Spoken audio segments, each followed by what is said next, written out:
Welcome to the Convergent Impact Leadership Podcast, where we explore real leadership stories and strategies to inspire meaningful action and purpose. Whether you're a senior leader or just starting out, this podcast is for you.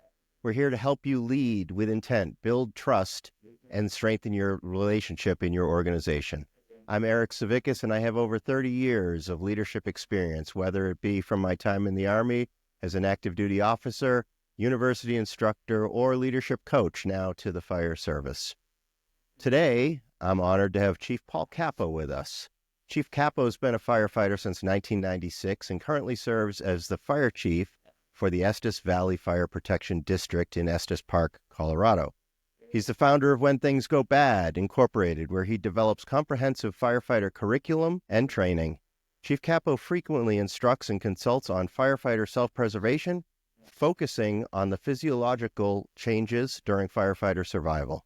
He holds a Bachelor of Applied Science in Public Safety Administration, a Master's in Biblical and Theological Studies, and maintains his National Registry Paramedic certification. He joined Estes Valley Fire in October 2017 and resides in Estes Park with his wife and 2 children. Chief Capo, thank you for joining us today. Let's dive in. Sounds good. Okay, Paul, tell us a little bit about your journey in the fire service. What first sparked your interest in becoming a firefighter, and how did that journey lead you to where you are today as fire chief? My uncles were a firefighter in New York City, and I kind of grew up in firehouses as I grew up in New York until I was relocated to my parents down in Florida, where I joined the volunteer fire department. After high school, went off college just for a couple of years at the time, and then I went to fire academy, AMT school, and kind of hit the ground running. Yeah, I never intended. I didn't have any huge expectations, and quickly found out that the fire service gave me way more than I feel that I gave it. So that's how it started. Okay. And so in Florida, when you first joined and you went through the academy and you joined a department, did you pick a particular department that you were interested in, or was it the local one to where you were living? And then how did that go? Like, what was your first impression when you got on with that department? Was the career, as you were starting to find out, was it all that you thought it would be? So in the beginning, I started putting out applications everywhere, like most firefighters looking for a job. And I got hired on a small department. It was a 2-station department. I quickly knew that it wasn't meeting the need for me. I needed a little more stimuli, a little more teams to jump on, higher call volume. So it wasn't but a couple of years that I started seeking departments that I wanted to land. And Clearwater in Florida was one of them. And I wound up getting hired for that fire department and had a phenomenal career there. And when you were in the Clearwater department, how soon did leadership and moving into subsequent roles with leading crew members and team members, when did that kind of strike you as something that you were interested in? Well, I started learning very early on to observe leadership from all levels that I was at. So whether I was a backseat firefighter or paramedic, really observing all that around me, the senior firefighter in the house, or of course, my immediate supervisor, my lieutenants, battalion chiefs. I started really seeing how they were handling issues. And, you learn a lot what not to do, more than you gain those nuggets. However, they were all learning experiences. So I always tell my firefighters, and what I was doing, I was acting lieutenant riding the back seat before I was ever in that right front seat, just kind of anticipating what I would do in this situation and such. So I started taking classes right away. So like I said, I hit the ground running. I started taking my fire officer classes or just a wide variety of courses to prepare myself if I ever wanted to take that next step. And that's pretty much been the route in my whole career. I didn't anticipate being the fire chief, but I always prepared myself for the next step each time, just in case I ever desired to. I didn't create a situation where I wasn't prepared. So yeah, education was always on the forefront. You made the decision to come out to Colorado, and you were then, if I'm thinking about comparing your experience in Florida to now what you're seeing in Colorado, imagine the tactics are very similar. A lot of the ways you do business in the fire service, but there's probably some differences, humidity aside, right? You got the benefit of the dry climate here, which probably is beneficial when you're wearing that turnout gear. But what else besides that? Yes, I believe working in Florida is benefited me, that I saw another, just other tactics and other cultures. Then when I moved to Colorado, also had the fortunate opportunity to travel to see other areas. So when I came to Colorado, it was very much expected. Firemen are phenomenal everywhere, and they are here in Colorado. Colorado has a great fire culture. They're real progressive. Networking is huge here. We have conferences just so all the departments in Colorado can get together so we can network and kind of be on the same page. And it's very, very beneficial. As you mentioned, there are some differences, right? So real hot climate in Florida, and here, we have snow and ice and ice rescue that I didn't experience. And, possibility of frozen hydrants, and you can't let the pump kind of circulate and overflow water because you create an ice rink. These are things that you learned when you come out here. As for the tactics, the same. Colorado aggressive, just like Florida, aggressive interior firefighters go in, put fires out, do searches, go to the roof, open up the roof. So that wasn't any leap by any means there. Awesome. So let's transition to training for a second. So you're known here in Colorado and elsewhere for your training acumen. I mentioned at the top that you were training officer of the year. You've got this side company called When Things Go Bad, and I remember one of the first meetings where I met you. You were at your training ground there in Estes Park, and you were showing me your trailer from When Things Go Bad, and you were so proud at the time. You picked up these irons, and you were like, "Look at these. These are I think if I remember correctly. Correct me if I'm wrong. These are from New York or something along those lines." And you were showing me all your gear, and it was quite an operation there that you had going. What got you motivated to take on that side project When Things Go Bad? And how do you think you doing that kind of training, that very focused training, has made a difference in firefighter safety and training? That set of irons you were referring to, that was the original Hugh Halligan bar that I have. So Hugh Halligan was a chief in FDNY, and he made the Halligan. So yeah, I'm proud to show that around, and I'm proud that it's not on a wall, that we actually use it in certain training. So yeah, Oh, nice. I don't think Chief Halligan would want it on the wall as much as people would want it. People that listen to this, wow, well, I revere it to use it. But so, like I said earlier, I hit the ground running, and I started taking a bunch of classes and still do. But one class in particular that I took just hit me different than the rest. And it was a firefighter rescue and survival class, and it just felt different. I love all aspects of the fire service. But when I took that, I said, I need to be good at this, because it's the worst moment on the fire ground when a firefighter goes down. Mm-hmm. So back then, this is late 90s, early 2000s, I guess, not many people were teaching it. There weren't that many resources. There were no standards. People were kind of coming up with some things that I come to find out through later in education wasn't executable on the survival stress that we know now exists, right? When we feel death is imminent. So it opened up plenty of opportunity to be innovative and creating rescue and survival techniques. And that started to be my passion. I still enjoy doing other things, but I started coming up with different ways to move firefighters, different ways to you yourself to get out of life-threatening environments. So with that, the department started hearing about this. And of course, I would talk to anyone that would listen. And people started asking me to come to their fire departments to teach, how to save firefighters. So it started to getting a little busier than I thought. Me and a couple of buddies doing it. So I said, I need some liability, so insurance and we need t-shirts. So everything has kind of been reactive and somewhat in regards to this. So I wound up incorporating myself back in 2005 and came up with When Things Go Bad. And ever since then, it kind of snowballed, and started teaching at FDIC thanks to Chief Jim Crawford, who seeked me out, flew down to Florida and kind of interviewed me without me knowing I was getting interviewed. And next thing I know, I was on the Scott, RIP pack committee, rapid intervention team, and coming up with Scott RIP bags. And it's just, yeah, the doors opened, and I was just very passionate about it. So I do believe that the curriculum that we taught, as well as now, it's just so plentiful, which is phenomenal. I've always said I hope I put myself out of business, that so many people are getting proficient in firefighter survival and rescue that becomes common.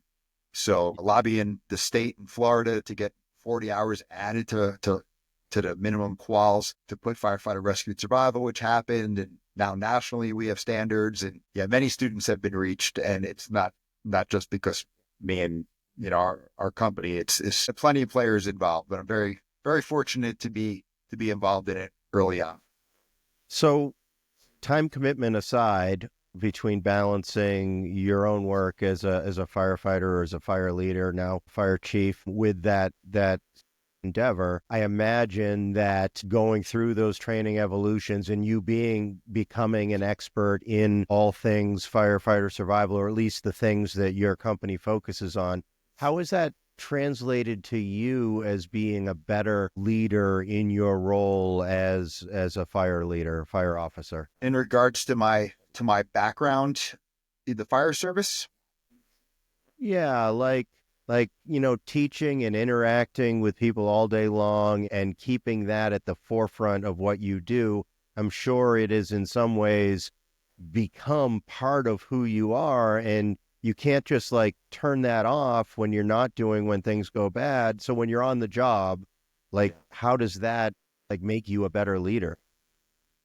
well, I think without a doubt, right, hands-on experience does a lot of things, and I want to say I came up through the ranks being a firefighter, pretty much learning all aspects of the fire service. And one of the things that I know that I've learned growing up through the ranks and teaching at the fire academy and teaching through where things go bad, incessantly, finding where things fail and where things are successful, is that I actually have, I wouldn't say the word so much compassion or sympathy, but I understand the limitations because I like to say I've done it like many others out there. So anticipating needs, I feel I do pretty well in regards to helping me become a better incident commander on the fire ground.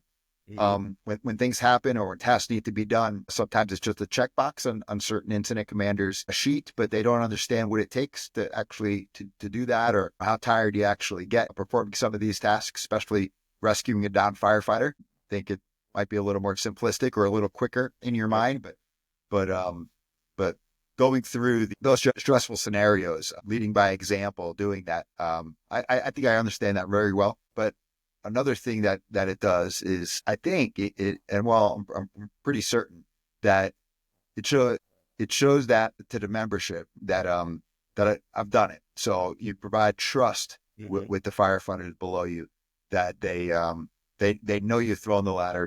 They know you've done those skills. Not only have you done it in front of them, but you perform it for them, rather than some trainers that might not have had the time on the street, we'll call it. So yeah, trust and anticipating needs, I would say, are probably the two biggest things that I took.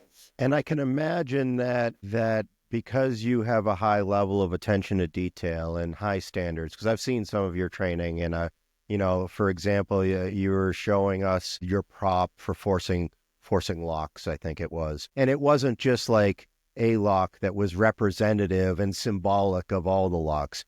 You had a bunch, right? You were going to your attitude was if we're going to do this, we're going to do it right.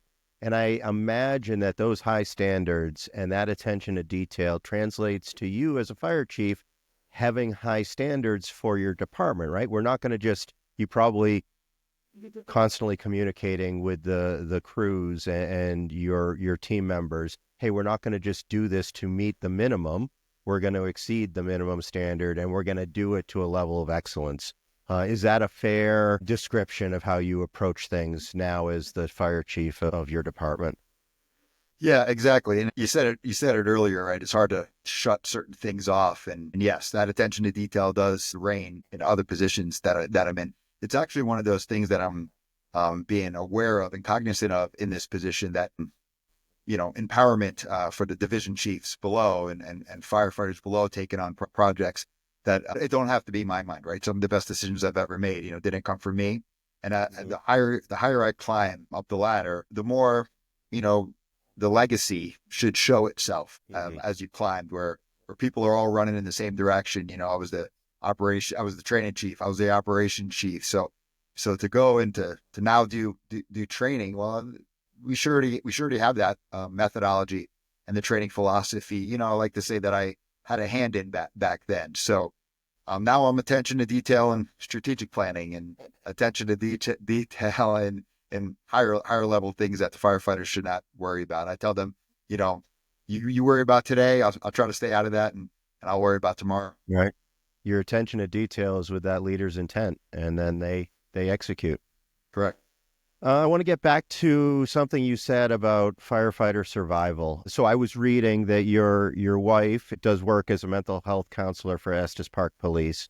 So if you have a high focus on firefighter survival and physical changes that happen in high stress situations, and your wife also working similarly in the mental health field for first responders, how does your combined shared passion for first responder well-being shape how you lead and train others? It seems like you've got a synergy there with the work that your wife does. Yeah, sure. Yeah, we definitely have known each other since we were 11. So we do have a lot of commonalities that we share. So she's been around this business a whole bunch. Like, I know a lot of firefighter spouses. I was thinking not that long ago as I was having a conversation with some people. I don't know if bankers and lawyers all hang out together after work. That becomes their community, but firefighters, it seems like that's the circle that we live in. It's very interesting, and all have so many different talents, and our wives or husbands, our spouses, they get together. So yeah, so she's been around it a whole bunch. And that, I don't know, to be honest with you, if that's what got her in mental health, but she does. We both have very much awareness and I'll say a heart for the firefighter, the first responder in all aspects, of course, on scene, but also after peer support and thinking about preparedness before the call and then after the call is something I say fairly new, right? So in the last decade, 15 years, we started really talking about this and throwing funding at this and making it more common. So we have co-responders, like you said, riding for the civilians with mental health, but also pouring into the first responders. So yeah, it's a whole aspect of the fire service now that that fire departments are putting time and putting money into, and yeah, hopefully the statistics are showing in regards to depression, substance abuse, suicide rates, right? So we're addressing it, and I'm very, very happy to see this rather than a prideful fire service where we don't have to talk about things that are bothering us. Yeah, I think that's so good to see. With my exposure to the fire service and seeing some of that peer support stuff and the resilience training and the well-being stuff, my experience in the military was probably very similar to yours in the fire service. In those early years, it was, rub some dirt on it or suck it up and drive on and you'll be okay, right? Like, put it to the side. You leave your feelings at home. And it wasn't until we got deep in the Afghanistan war and the Iraq war and then the Army, at least my experience in the Army, and I'm sure the other services suit, realized that we need to take care of our folks. We talk like we should be taking care of our folks, but then the attitude is, hey, you've got to, and I don't mean this in a sexist connotation, but you got to man up. And that was doing a disservice to the military members. And then the Army got on board with some resilience programs and other things, and it made a great difference. Now, you mentioned suicide prevention. There's a lot of work that still needs to be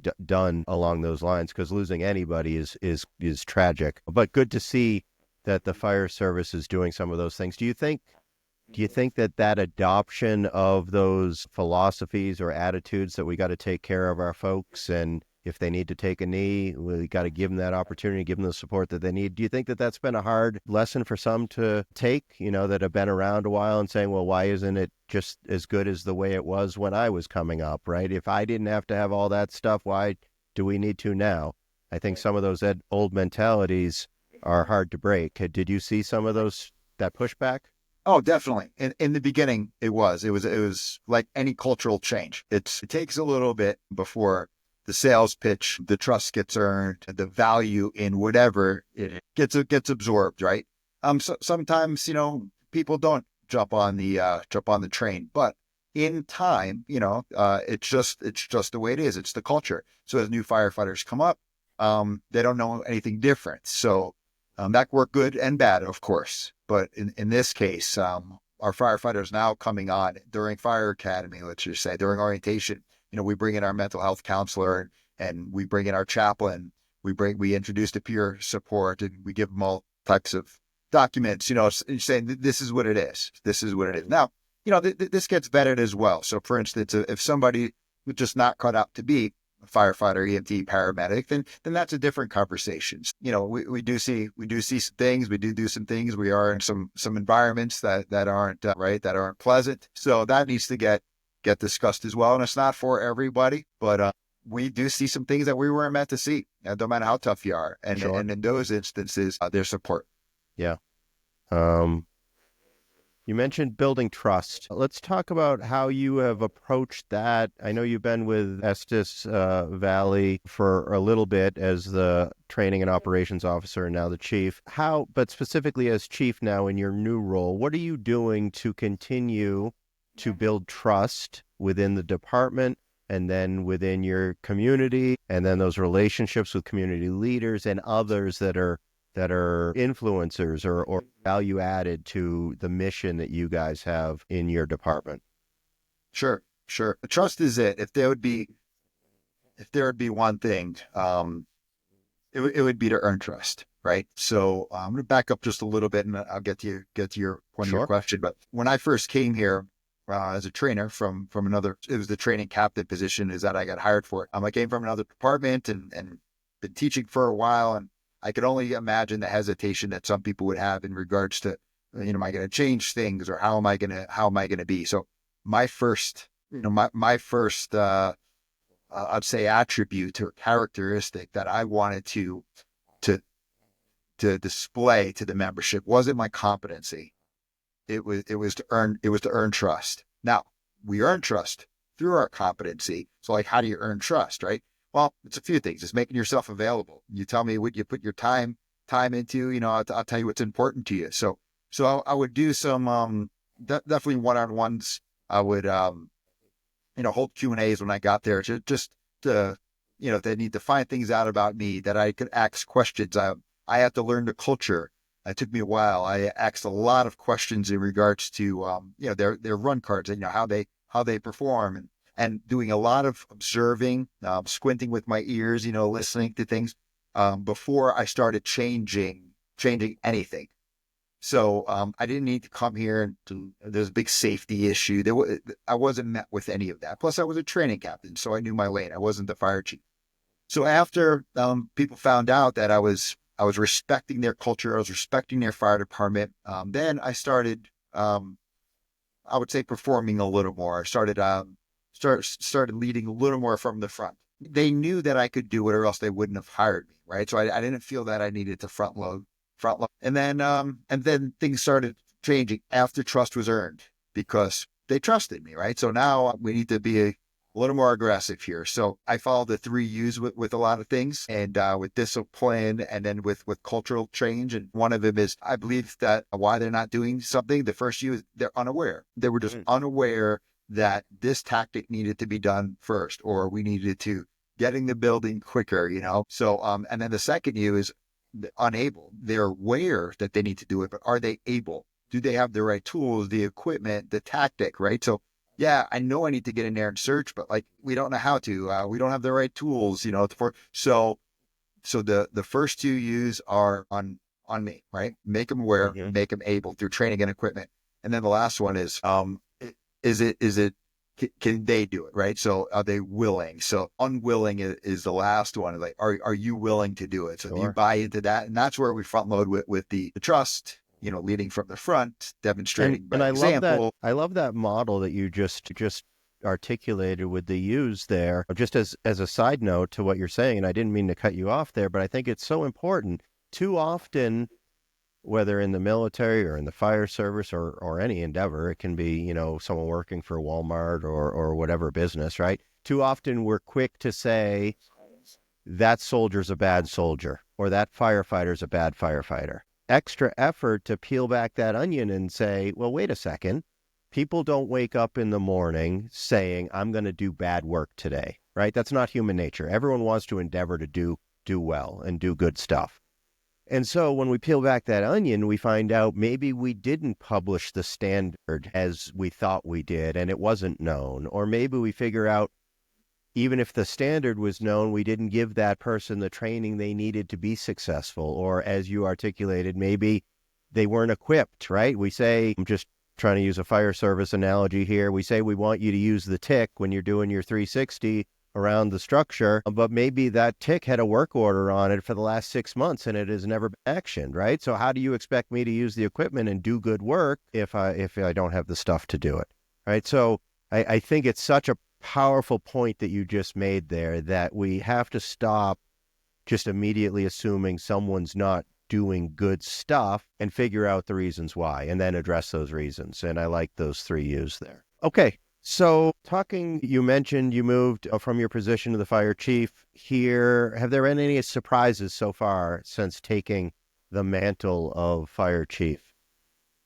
Well, I was aware of the role, right? I was aware of the role. I've been around fire chief my whole career. However, until you sit in the seat, right, you don't really, I guess, know the minutia of it all. So do I know what I was leaving and what I was going to? Sure. But yes, it is different. And I'll tell you, it's going to take me a while to feel comfortable, of course. And I was asked in an interview, we had dialogue during the interview. They said, well, you've never been a fire chief before. I said, you're exactly right. And neither as fire chiefs before they've been fire chiefs. I've never been a lieutenant before I was a lieutenant, a captain, and a division chief before I was a division chief. But back to that trust thing is that I'm asking you to trust me. And I'm asking you to know that you look at my career, how I try to excel in every rank, that I'm going to do that here. I'm just going to need a little time. So one of the first things that I did, and I've done this my whole career, is I seeked out mentors. Jim Carino was my first mentor, and I was Brian Schomburg, and I started seeking all different levels. So I'm not rewriting the wheel here.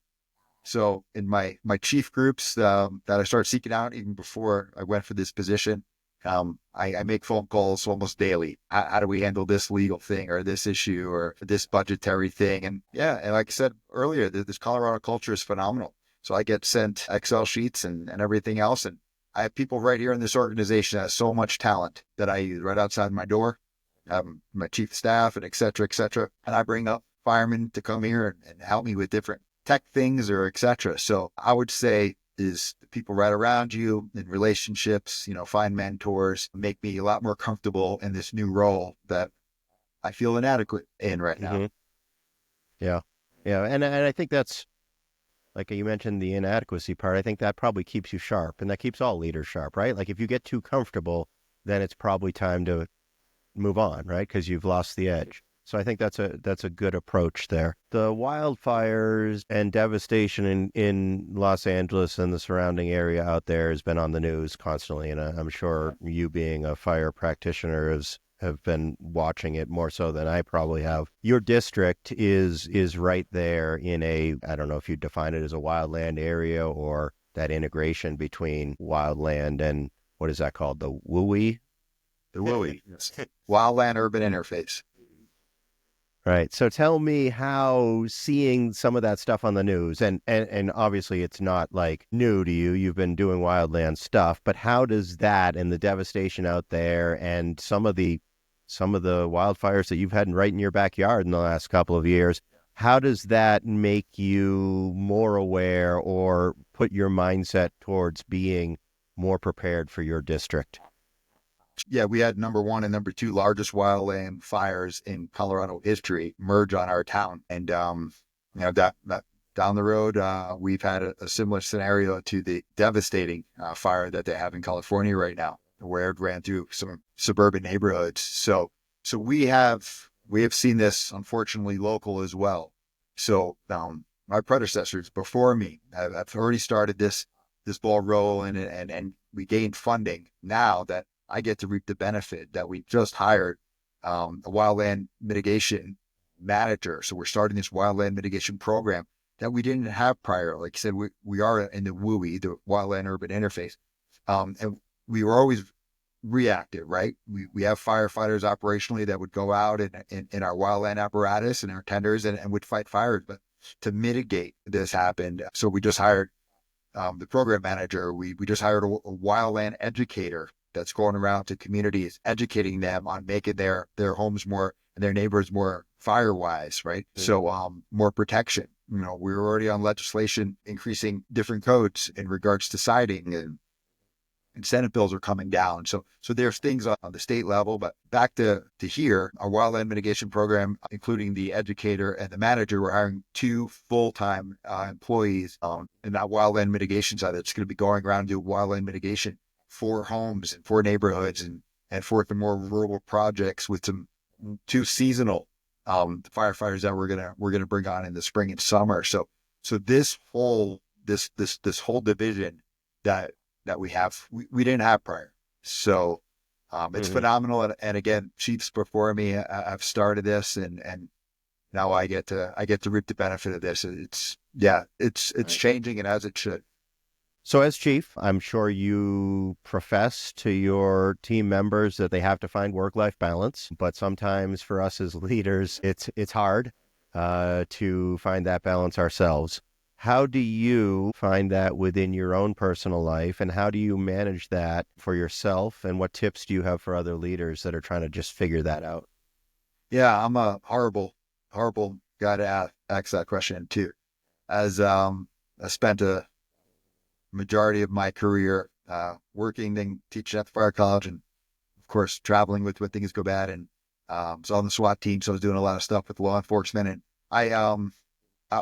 it was my thing. So I've learned as life goes on that there has to be this balance, right? Hence the question. So I did not model that well, but now I'm much better at it. So as a fire chief, I need to be available a lot more than when I was a firefighter. You know, the phone rings at times and need to answer that. But on the other hand, I don't go on as many calls and such. So we get into this profession for a lot of ways. And when I grill my firemen, other than saying I want to help people, something that comes out is it's self-satisfaction. It's the stimuli. It's gaining the feeling that I had when I wrestled in school or I was in the military, right, etc. So, like you said, it's hard to turn off. So we like that feeling. We need to find a way to have that work-life balance, right? We need to find a way to have successful family life. We need to find a way to get in that more parasympathetic tone and kind of stop with that sympathetic nervous system reaction when we're on edge and we have this, just a different way that we act at work, right? So as I talk to firefighters and I battle this with myself, I think it's a little individual based. So whether, of course, it's a hobby, if it's, you come home and you shed, it's something I do. As soon as I come home, if not even beforehand, before I leave the firehouse, I take off my fire uniform and I get right in civilian clothes right away. It's kind of like that. I cross that barrier to now, I'm not in that role anymore.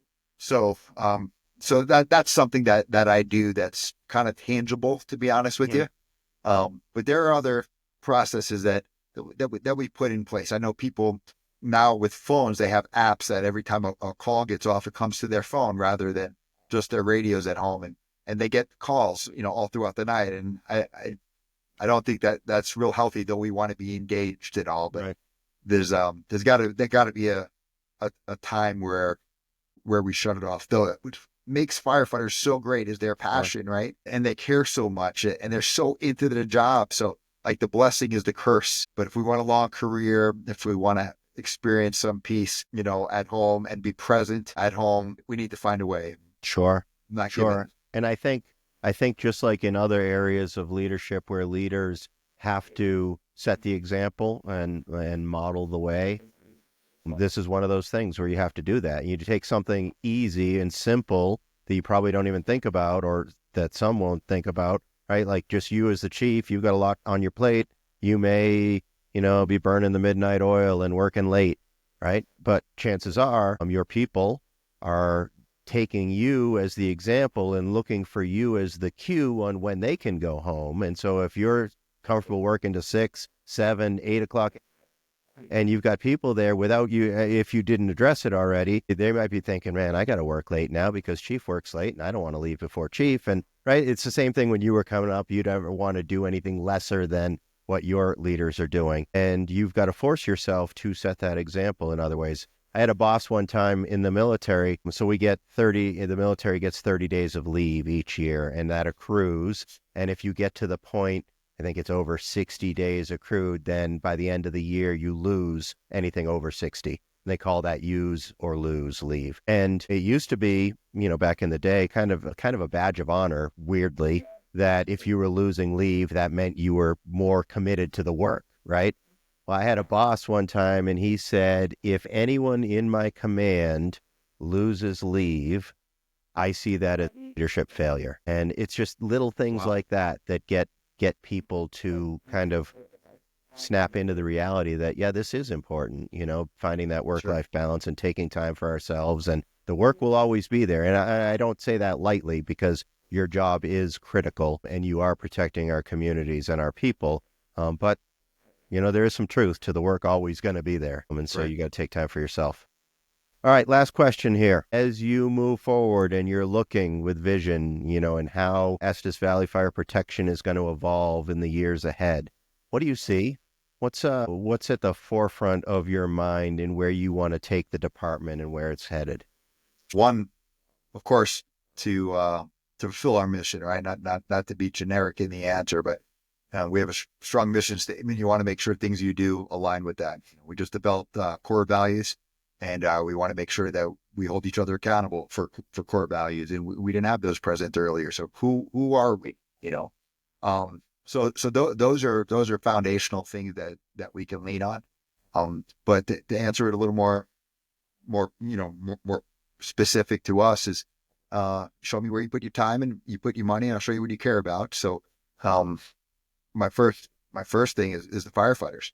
I care about morale a lot, and I have ways to gauge that, whether it be tangibly, how many firefighters come to the firehouse or come on calls, or the awards bank, or things like that. You want to be around it, and if not, we need to address those things because you care about the firefighters. So that's something that's always on the forefront. I don't see a change in our operational model. We have phenomenal firemen that answer the call, so I don't need to change that at all on the operational side. Our tactics, I feel, are strong, aggressive. Our equipment's good. Of course, we need to stay on the leading edge of all of that, right? With education and all. I already addressed the wildland mitigation is a huge need. But one thing that we do have coming up here next month is a strategic plan that's been overdue for us. So I chose to go with a community-driven strategic plan as well as internal, of course. So we're bringing a full bunch of stakeholders in the community to see what they expect of our fire department and where our gaps lie in their eyes, as well as multiple days of internal, right? Of seeing where we want to go. So with all of that information, could answer a lot more accurate, what we need to go for funding for, what we need to do. As I'm bringing others into the strategic plan. Yeah, no, you got to have a plan, right? Even though it's said that no plan survives first contact with the enemy or the fire, that doesn't mean you go without, right? You still have to have a plan. And I think having that strategic plan and people knowing the direction of where you're going and what you're trying to achieve is important for then those operational and those tactical things to fall in line. So I think that's great. All right. As we wrap it up here today, I want to say, Paul, thank you so much for joining me. I appreciate discussing leadership with you, discussing your experiences, hearing your thoughts and insights. Your dedication is clearly inspiring. For our listeners, if you find today's episode insightful, please share it to anyone that you think might benefit from this content. Don't forget to subscribe to Convergent Impact Leadership Podcast and leave a review. It helps others discover these valuable lessons for themselves. For more tools and insights to support your leadership journey, visit convergentimpact.com. And until next time, lead well, take care of your people, keep setting the example.